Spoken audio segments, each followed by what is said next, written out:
But this gentleman is an entrepreneur, he is an attorney, a lawyer, and he's also the youngest member of the ShoreP Board of Trustees. Without further ado, the awesome Audu Maikori.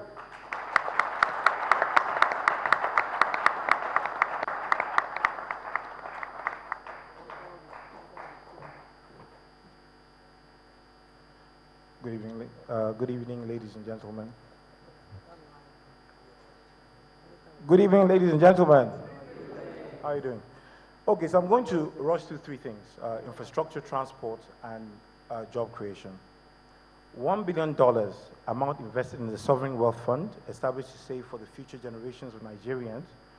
It will fund infrastructure spending and be used to stabilize the economy. Now, again, as the Honorable Senator said, this is not about the next election. Is about the next generation, and I think that's fantastic. You can clap, you can clap, you can clap. 2,000 kilometers of road built or rehabilitated by the end of 2013, the highest in a single year by any government. Now, on the board of ShoreP, we have done probably about 3,400 and something kilometers of road rehabilitation in the past 3 years, and no administration has done that. Railways, most of you know me as a lawyer, but I used to work in a company called CPS Transcom. CPCS Transcom is a company that did the power privatization. And we also worked on the railway system in 2006, I think. One of the challenges we had was funding, because the rail tracks in Nigeria had been broken, the bridges were done for, and etc. It was under Goodluck Ebele Jonathan that these road tracks were rehabilitated. Today you have trains running from Lagos to Kano, you can clap, from Port Harcourt to Maiduguri, and even in my state in Kaduna, there's now a new standard gauge running from Kaduna to Abuja. 240 number of coaches and wagons refurbished to provide rail transportation under President Goodluck Jonathan. 250,000 jobs, number of jobs created in the agricultural sector by reviving dry season farming in 10 northern states. You can clap, you can clap. But more importantly, 275,000 jobs were created by this administration under the ShoreP program, which, like I said, I'm a member of. There's the graduate internship scheme, which is hiring 21,000 interns across the country. We have the Community Services Women Youth Program that's hiring 119,000 people, 3,000 people in the poorest of the rural communities across this country. We have the Maternal Child Health Care, which is hiring over 8,000 midwives across the country. Mr. President has tried, and my own verdict that GJ wins it.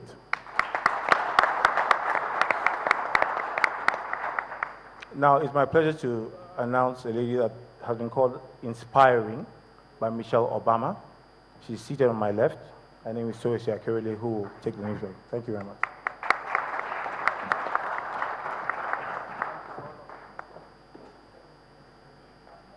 My name is Toyosi Akerele. And I'd like to just quickly share some of the most fascinating facts about what I think why I would think that President Jonathan should get a second term. I met a gentleman a few months ago. His name is Nuruddin Mohammed. Mr. Nuruddin is 38 years old as at this time. He became Minister of State Foreign Affairs under President Jonathan at the age of 34. When Honorable Minister Labaran Maku decided to resign to run for governor of Nashua a few months ago, this same gentleman was drafted to the Federal Ministry of Information as the supervising Minister of Information. In other words, at the age of 38, you have a young man, a young person, full-blooded Nigerian, heading just about two of the key ministries of this country. A few months ago, I went to the very first global forum on youth policies organized by the United Nations. And I met the Minister of Youth of Albania, Enrique. He's 34 years old. And I asked myself, when you play back the national confab that happened a few years ago when I was in my second year in university as a student union leader, there were tons of 70s and 60-year-olds And I turned to one of my friends and I said, why do people want to deliberate on a future they are not going to be part of?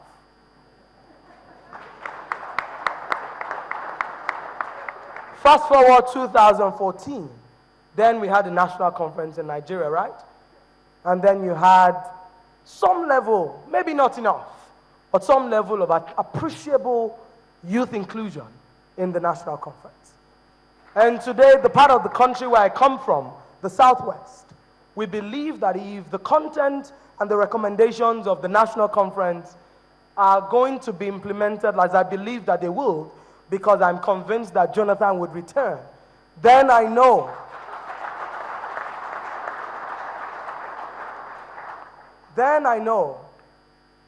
that the part of the country where I come from, even though I'm Yoruba, I went to University of Jos, and most of my best friends come from the eastern part of Nigeria.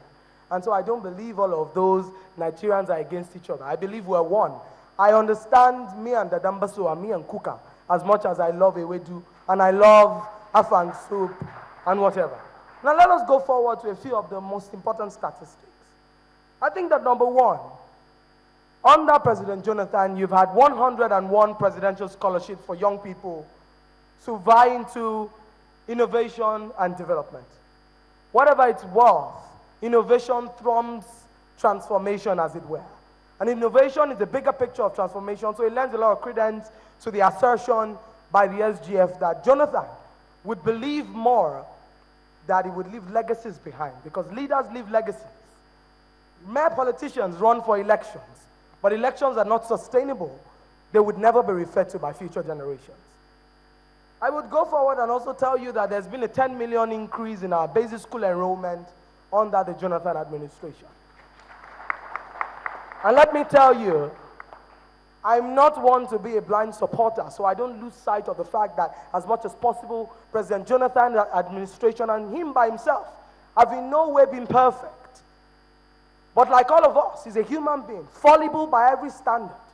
But the people who continue to advocate for perfection by themselves lose sight of humanity, because you would never understand the full dimension of human strength without considering human weakness.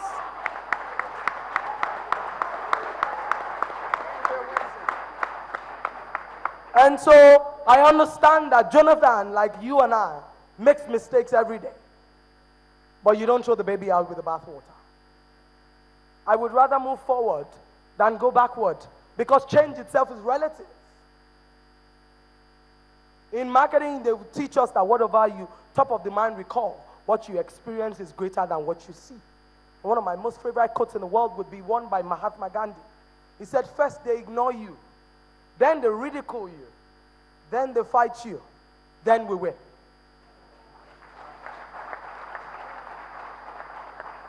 I don't want to be popular as a young person in this country. I want to be remembered for legacies. And that is the reason why I put myself out today that you would hold me accountable as one of the young people who came out to tell the young people of Nigeria that Jonathan should return as president. But I also speak to Mr. President, just in case he's watching, that anything about us without us will not be for us in 2015.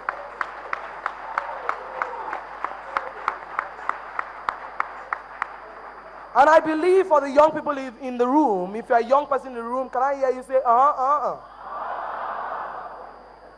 Now take a look, just in case President Jonathan is watching. Yes, we are going to support you and we know you will win. But take a look, sir.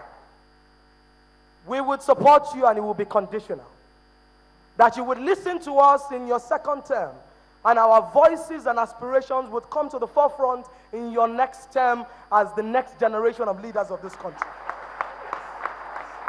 Number two, I put a condition to it that President Jonathan, you would appoint people who will perform excellently in your cabinet and carry on the legacy to the next generations of Nigeria.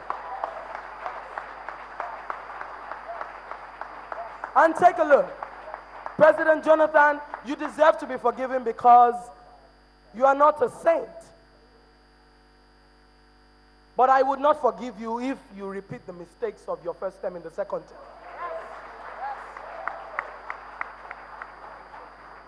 And take a look, President Jonathan. The young people of Nigeria have become a bit more discerning. We've begun to learn to negotiate